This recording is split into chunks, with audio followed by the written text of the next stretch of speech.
A few moments later. Kamaria লপলপ করতে করতে চলে এলাম।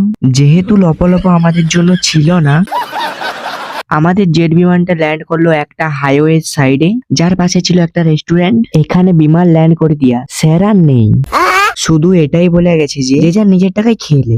चीटिंग करता है तू। গাইজ আমি আর কি করব, ওই কথাটা শুনে পুরো মনটাই ভেঙে গেল।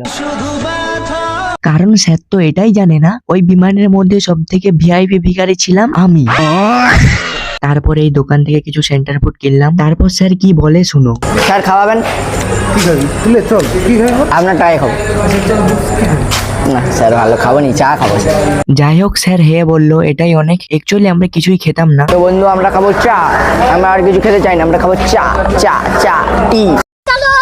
তারপর আমাদের চা চলে এলো। এত তাড়াতাড়ি সাপ্লাই দিল কারণ কেন জানো? কারণ দোকানিটা ছিল আমার ফ্যান। এ মানে কি, যাই হোক আমি এসব বলে আর নিজেকে ছোট করবো না। Women. তারপর গ্লাসটা নিয়ে বাইরে চলে এলাম। গাইজ রেস্টুরেন্টের সামনে রয়েছে একটি পার্কিং এরিয়া, যেখানে লরি টরি সবকিছু দাঁড়ায় ওখানে। গাইজ আমি এবার চা খেয়ে বিলটা পে করি, তোমরা যাও তাড়াতাড়ি, ফলো অ্যান্ড শেয়ার করো।